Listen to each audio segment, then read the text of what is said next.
The answer to how I'm standing is you all make very good coffee here in Germany, at least what I've tried. It's been very good. Yeah, so thanks for coming. Thanks for having me.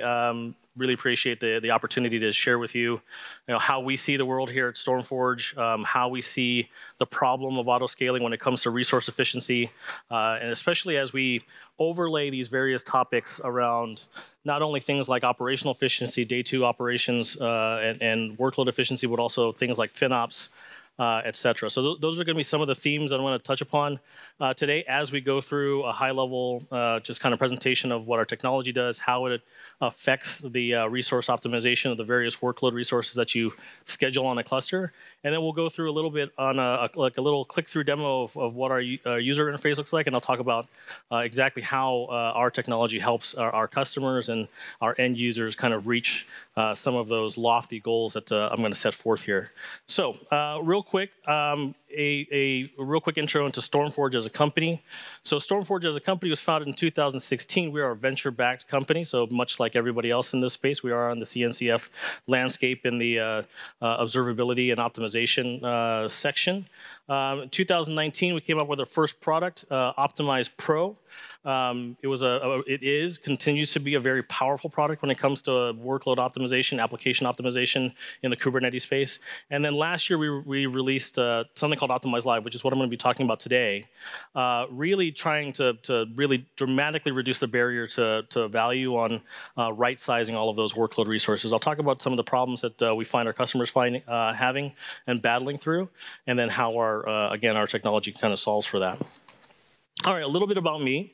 Tim did a great job. My name is Erwin, Daria. I'm from the Bay Area in California in the US. I've been at the technology game for 26 years. Doesn't look like it, but I swear to you, I didn't start in kindergarten. A lot of my time in the enterprise space for 16 years was in the FinServ, serving the venture capital private equity spaces, as well as in the biotech, highly regulated, highly validated systems, a lot of governance, et cetera. And then it's all an infrastructure platform. So as you can imagine, in organizations like that, a lot of automation, a lot of compliance, validation requirements, et cetera. And then about 10 years ago, I jumped into the vendor side, and all of the technologies that I've been associated with have really been primarily focused on really high realized value. Sometimes that, in the case, I hate for this to be the case all the time, but savings, cost savings, but also operational efficiency. And then I've been in the container space since 2018 with a small startup called HTBase that was acquired by Juniper Networks, and then for the last 2 years at Stormforge. So that's a little bit about me, what I care about. So if you hear me, raise my voice a couple octaves, or if I start speaking really fast, it's because I'm super excited about this kind of stuff, and hopefully through the next 26 minutes or so, you'll get as excited about what we have as I am. Okay. So a little bit of level setting here. Let's start with Stormforge, our approach to workload resource autoscaling. So there have been a lot of sessions today talking about autoscaling from a very kind of high-level standpoint, things like vertical pod autoscaling, horizontal pod autoscaling, and then cluster autoscaling as just kind of three of the flavors that we've been talking about. At Stormforge, today we care mostly about workload resource autoscaling. So when you have all those workload resources, deployments, replica sets, daemon sets, et cetera, are they appropriately sized individually as pods? And then are they, if there's an HPA involved, are we accounting for that, et cetera? And then how those metrics can be used in machine learning to make those recommendations. All right, so fundamentally what we're trying to solve here is avoiding these two things. Right, so oversimplified, contrived example of what we don't want to find in our customers when it comes to how they schedule their workloads and how they run on the cluster. So example number one, scenario number one on the left-hand side is really the classic over-provisioned workload. So we find this a lot if customers are, maybe they're leveraging a templating kind of process for creating the workload deployments. or for the deployment objects, the manifests. They may have a bunch of developers that have access to a bunch of artifacts, and they're all going to choose the XL, 4 CPUs, 2 gigs of memory, et cetera. And then no matter what the application is, no matter what the containers, no matter what the usage is, it's always going to stick like that. We want to avoid situations like that. And then obviously we have the other problem, right? Maybe they're still using that same template. They're using, maybe a medium template. Maybe they've just decided to, arbitrarily use an example from upstream, and it's just got 500 millicores and 128 megs of memory. They deploy that. It looks like it runs pod stable, but as you get usage, obviously the value is going to be wrong. So we want to solve for that. And today, what we find are most teams are using the HPA. And so you can, the individual pod resource requirements are going to be relatively small, and then you hope that you set either a target utilization or an external or a custom metric to help scale that deployment. Just a real quick show of hands, I'm going to do some real-world A/B testing. Who uses the HPA in their organization today? Everybody. For everybody that might be watching this recording, this is about, I think, 60% of the room. The other way that you might want to take a look at this, before I get to the other way, is that if you miss resource your manifests, even if you have, or this happens a lot, you just kind of put a target utilization for your HPA. Maybe you've not spent a lot of time trying to figure out how the application should scale. We find this, right? So in situations like this, what you're doing is you're taking an inefficient pod, and then you're choosing arbitrarily some target utilization, 50%, for example, and then you're still over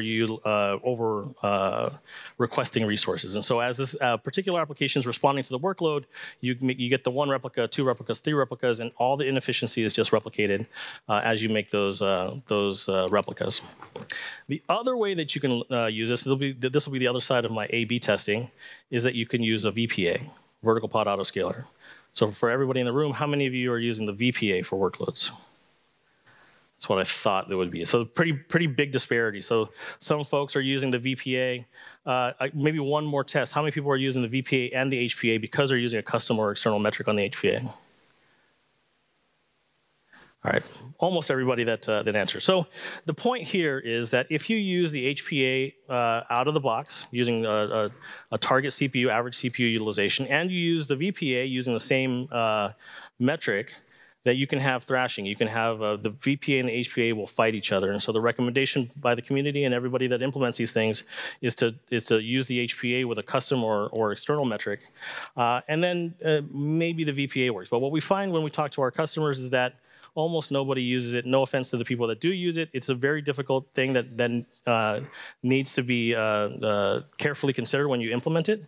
And then it's really difficult to do at scale, right? So if you've got dozens, hundreds, thousands, and in some cases for some of the folks that we help, hundreds of thousands of workload resources all scheduled across dozens and dozens of clusters, it's difficult to create VPA objects, manage them at scale, et cetera. And so this is fundamentally the problem that we see in the space. And then just a few things to kind of help illustrate how we see that, the lens through which we see those problems.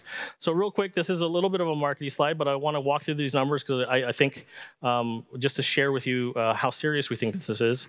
So over-provisioned resources are fundamentally what drive cluster autoscaler, if you're using cluster autoscaler, for provisioning too many virtual machines in an environment, right? And so to that point, for its part in the FinOps problem, 82% of organizations are actually implementing FinOps to understand what the costs are for their cloud applications. When there's Kubernetes, understanding kind of how those costs are attributed to, in the case of a Kubernetes cloud managed Kubernetes environment, the virtual machines that make up the worker nodes. This data is all from our friends at Sysdig as well. So we didn't make these numbers, are not just pulled out of some limited survey. The next two numbers that are in the middle of the box here are 69 and 18. If you've been reading ahead, you'll find that 69% of CPU is found to be unutilized. So this is CPU that's been requested by deployments, been reserved by Kubernetes, but not used. and then 18 is 18% of the memory. So what I like to say is developers are very good at understanding how much memory their applications need, not so good at figuring out how much CPU their applications actually use.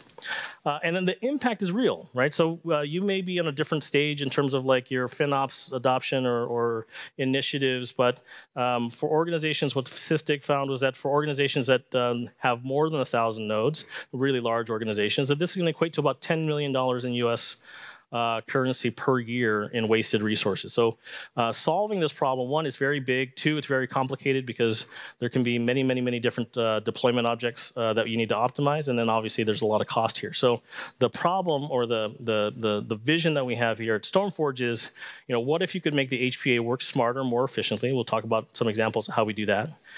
Keep your pods right-sized. And this has a lot of implications, right? Right-sized by what? Is it a cost thing? Is it a performance thing?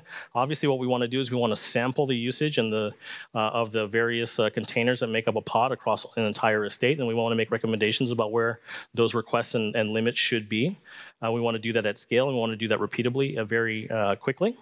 And then what we also want to do is we want to limit the amount of time that a platform engineer or a developer has to spend either looking at dashboards, making a decision, implementing changes, et cetera. So that's really the whole kind of the center, the nexus of why StormForge exists. All right, so I'm going to go through a little bit of a demo, but at the very start of this, what is it that what is Optimized Live? What is it? What does it do? And this is an overly simplified diagram, but I think it captures exactly what it is that we do. So we install an agent in the cluster. I'm very careful to say that it is an agent. It is not a daemon set. It is a single pod, 2 containers in the pod. You can inspect it. You can look at the images, do whatever you want. But fundamentally, what the agent is tasked with doing is scanning an entire cluster and figuring out what deployment objects there are. Not just deployment, but workload resources, right? So what are the deployments? What are the replica sets, daemon sets? Are there HPAs involved, et cetera? We then automatically begin scraping metrics from the cAdvisor metric endpoint on every cluster through the kubelet. And then all that data is sent to a SaaS platform where our machine learning can analyze it and then begin making recommendations automatically. Now, the value here, and what we're, again, trying to achieve is helping our customers not have to make that decision. What workload resources need a VPA? Which workload resources need will have an HPA? Is my VPA and HPA working compatibly, et cetera? And then those recommendations, we want to generate them in Kubernetes native objects. So just straight YAML. You can use our API to download JSON patch objects if you want. But ultimately, what we want to do is we want to shorten the time to implementation. So when a customer has our agent running, they don't have to worry about figuring out what namespaces, what label selectors to use to get the machine learning to do whatever it's going to do. We automatically scan for that. The recommendations will be automatically generated, again, in a native format. And then implementation will be one of 3 very simple ways. And maybe we'll poke around in the UI and we'll talk about them. OK. So let me just remember where I am here.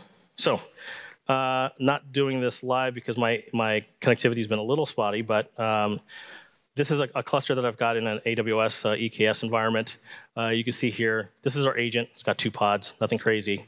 But that's all that runs, right? So a lot of our customers have concerns around running daemon sets, having a lot of resources requested and reserved for that. Real quick point, our optimizations will also optimize our agent. So if the agent is in a namespace that you allow our agent to scan, which out of the box it will, we'll make recommendations about how to size this based on the workload that it's seeing. So, but generally out of the box, it'll just work. And then we support with a single agent easily clusters with hundreds and hundreds of nodes, tens of thousands of workloads. OK. I think this is totally fine. So when our customers deploy our agent, this is effectively what they get. This is a lab environment, so some of the numbers are a little bit contrived, full transparency. But what we try to do is, again, try to shorten the distance between using a tool, configuring it, and then trying to get some value out of it. And so here we've got our Optimized Live overview. I'll walk through a couple different sections here, and we'll focus on really the value proposition of if you're a developer or you're a platform engineer, you have access to this, where do I spend my time? So we're not under any illusion that customers are just going to deploy our tool and just start clicking apply and then having our agent automatically update the Cube API in place, right? Obviously, there's a lot of considerations we made before you actually realize the savings. But what can we do to help kind of, again, illustrate value? So here at the very top, you can imagine that a lot of customers might have one cluster. Maybe they're just doing a POC with us. Maybe they're deploying it across their entire development environment, and they've got dozens of clusters in that space. But effectively, what we're going to do is we're going to tally up all of the requests that are being made across all of their various clusters, and then we're going to show you what your total resource requests are. We're dealing mainly in CPU and memory. And then very quickly, so from the time that you deploy the agent to the time that the machine learning makes its first set of recommendations is about 60 to 90 minutes, depending on the ingest. But the system will begin making better and better recommendations as the time goes on. And the idea here is that within 7 days, we'll have a good understanding of what the workload usage pattern is for every single workload and make really accurate recommendations about where those resource requests and limits should be. So with the optimization, what we're doing is we're showing customers what the total delta would be with between the CPU cores and the memory requested.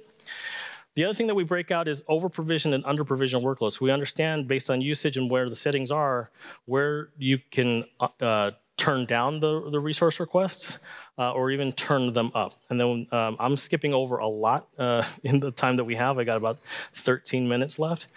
There's a lot of tunables that are under the covers that we expose to our end users, helping them basically set all kinds of things like minimum requests, minimum limits, etc. You might have that JVM use case where you want minimum limits above the request so that you can burst into a CPU, get that thing started, and then allow the machine learning to optimize the actual request itself.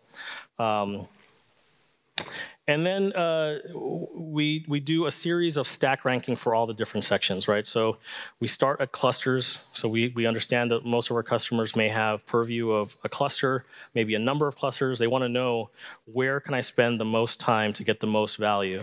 And here with the clusters, you may have a cluster owner that maybe they own a handful of them. Maybe their platform engineer or platform team is aware of like a dozen clusters. But where can they find the most optimizations?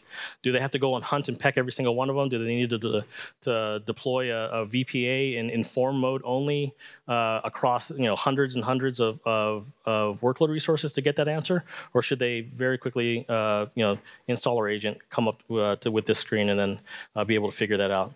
Beyond clusters, we also have namespaces and then finally workloads. And so what we do is we stack rank all of these various objects by impact. So impact tells me what applications are the most over-provisioned or the most under-provisioned, and then we provide a dollar value for that. Now, the dollar value is just a contrived value that you can set in the settings for that give us a dollar per CPU hour, dollar per memory hour, etc. Now, the other thing that we can do is we can inspect a particular workload. You can see here that if you click into it, you'll get a number of different options. Again, a lot of options that I would suggest if you guys are interested in diving into this deep. I can talk about this for an hour. Tim kindly reminds me that I've got 30 minutes and now 11 minutes left. But again, the idea here is that we can very quickly provide end users with just objects that they can inspect themselves and then do one of three things. One, you'll notice this apply now button is grayed out. So we very carefully separated out a function that will patch the Cube API directly from inside the cluster. We thought a lot of customers wouldn't want to do that. And so that's a separate deployment. That's a separate pod that gets deployed with separate RBAC to control how and when these patches get consumed. The other way that the second way that we do it is by, I'm showing you the GUI today, but this is all available via an API and our CLI tool. You can just download the objects as files and then check them into a pipeline if that's what you're using. And this is a very common thing for us. The patch objects are very basic, just YAML with new values here. And then in addition to that, we actually annotate all of the objects so that rollout histories will show why was there a change, when there was a rollout, when there was an update, why was it, when was it, etc. And then we patch in the case of both a deployment that has an HPA, we'll provide 2 patches. So one to patch the actual deployment, or the workload resource, and then the other to patch the HPA. So you can imagine that it's very complicated to understand what the total resources are or being requested, and whether that's accurate for our customers or for that actual workload based on its usage. But then the other thing is are those recommendations compatible with an HPA if there's an HPA? If there's an HPA that's using target average CPU utilization, then you want to change that value too. You're changing the vertical size of the pod, you want to change the target for the HPA. So that's a big step for most organizations. You may want to be deploying. If you have custom or external metric, then we don't change that. Those metrics will stay, and then the system will still make right-sizing recommendations for the vertical size of the pod. All right, so these are those. That's that. We've got 9 minutes left. I would encourage anybody, if anybody has any questions, please obviously use a Q&A from Slido, but also I'll stick around for a few minutes as long as Tim doesn't kick me out. I can answer questions in person. All right, so what does this look like? This is just reinforcing the notion that if you're really serious about a workload optimization, resource optimization at the cluster level, all the way down to the workload resource level, you can't have a bunch of stuff running in the cluster. Right? This can be really, really difficult. If you've got like dozens and dozens of VPA objects all analyzing the historical usage of various metrics, there are limits to how much you can scale that. So what we do, again, just to illustrate here, we've got our agent in our StormForge system namespace, really lightweight. We egress all the metrics to our backend SaaS where all the horsepower is being used to make those recommendations, et cetera. And then we provide those recommendations via the API. So pretty simple in terms of like what the requirement is on the actual cluster. And then lastly, just to kind of tie this all up in a bow, right? So our focus at StormForge is using the metrics that you already have to provide the kind of visibility and actionability that you can actually take advantage of. We want to provide all of the intelligence. So it's not about hunting and pecking and trying to figure out what those values are. Allow us to analyze the usage patterns for all of those workloads. Do it at scale. Do it for all of the workloads that you have deployed in your environment, and then make those recommendations readily available. And then provide the automation. So the last thing I didn't really touch on with the GUI is that you can actually set our tool to just apply recommendations at a predetermined schedule. So we have a lot of customers that say, hey, I've got a maintenance window every Saturday.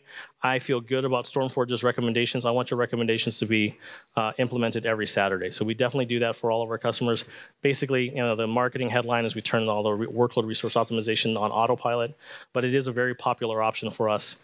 We work with GitOps frameworks. So with Argo, for instance, you might set a diffing customization to ignore the pod resource block in the spec, just to kind of limit out-of-sync errors, et cetera. But again, the notion is we want to be able to reduce that over-provisioning for all those workloads. And in the cases where we can, improve the performance or improve the resource reliability of workloads that need to be upsized.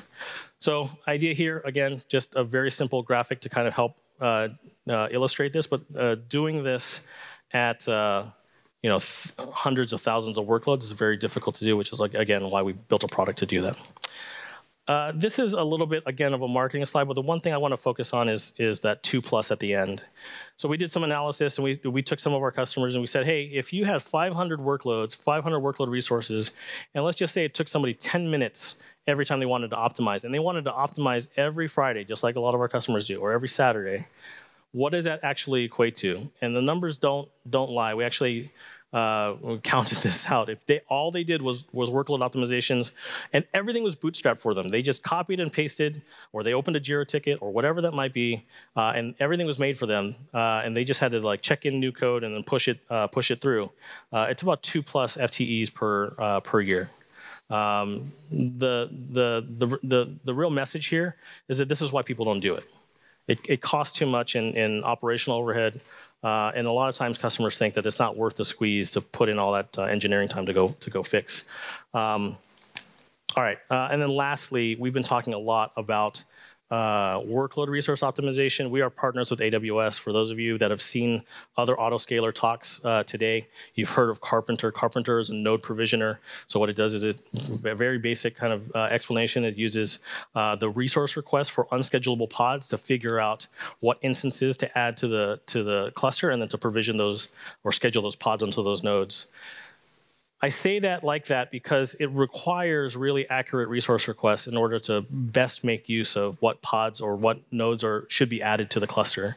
And so this is our joint go-to-market with AWS. And so we run Optimize Live to right-size the workload resources, and then Carpenter then makes better decisions about what instances to add to the cluster.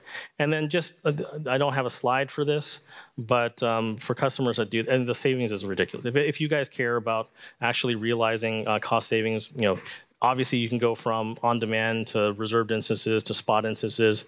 But if you get this workload resource optimization piece right, I mean, it's you can really dramatically reduce those costs. If you care about those, if you've got a FinOps initiative, when I say dramatically reduce, it's like 75%. It can be crazy. Okay, so I think that's that. I just have a Q&A slide, but I think we got 4 minutes left. Is that right? Yeah, cool. Awesome. Thanks, Erwin. Round of applause. I'll ask my first question. That's my question.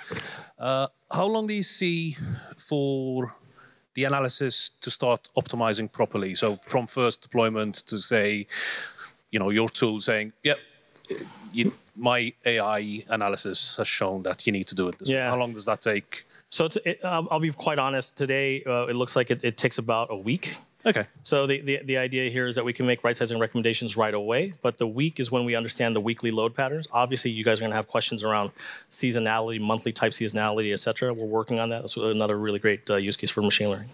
Cool. Awesome. We do have a few questions. The first one is, do you deploy agents on the control plane too? Do you scan Cube System?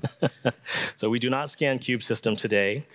I laugh at the control plane because we work with cloud service providers to actually optimize the control plane. I'm not at liberty to share with who, but it is something that we do behind the scenes, but it's usually through the cloud service providers. When it comes to like something you're running on-prem, we have a different tool that we can use for that. It's called Optimize Pro. It's much more powerful in the sense that you can tune things like the number of etcd replicas, all the various parameters that go into deploying the actual control plane. It's not a thing for Optimize Live, but we do help customers with control plane. Yeah, if you're using a cloud provider who's managing your Kubernetes cluster, you actually cannot access the control plane in Cube System. But they are interested in optimizing, obviously, because the COGS for them means that they can, use much smaller instances to support more API requests, etc. Cool. Does the tool need to run containers as privileged? So no. So short answer is no. The actual specific RBAC, I can share with you guys through our documentation, but no. Like that, short and sweet. Is Stormforge compatible with GitOps? You mentioned patching resources, which might be reversed by CI/CD tools. Yep. So that's a really excellent question. So there's two answers to that. So one is obviously we have an API where you can use it, download the actual objects directly. What you do with that, we don't actually have an opinion. So we do right now work with our customers to integrate that into a GitOps pipeline. The other thing that you can do is you can actually allow us to go ahead and make changes to the deployments at that predetermined schedule on that automatic mode, and then set a diffing customization to ignore the resource block in the pod spec for various deployments so that you don't get an out-of-sync error. So that's one thing, that two options that we have. And final question, do you consider the startup time of pods for your patches? Can I also add that, do you consider the maybe spike in memory and CPU during startup as well?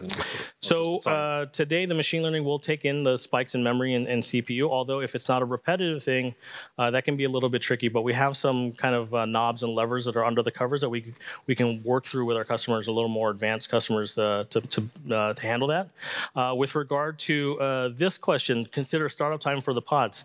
So in today, the control is if we make a patch and the startup time exceeds, I think it's a user tunable value, but you'll have to verify, then we'll actually automatically roll back. So that is the control that we have today. We, again, in Optimize Pro, another tool that we have that I didn't get a chance to show you today, you can actually optimize for pod startup time. So let's say you don't care about sizing, you care really about pod startup time, you've got a really aggressive HPA target, or you've got something where you want to be able to scale up very quickly, you can actually use Optimize Pro to optimize for that. Awesome, that was our last question. But if you do have more comments or questions, Erwin's here. He flew in straight from the US just for you. So take up his time. Thanks again. Round of applause for Erwin. Thank you.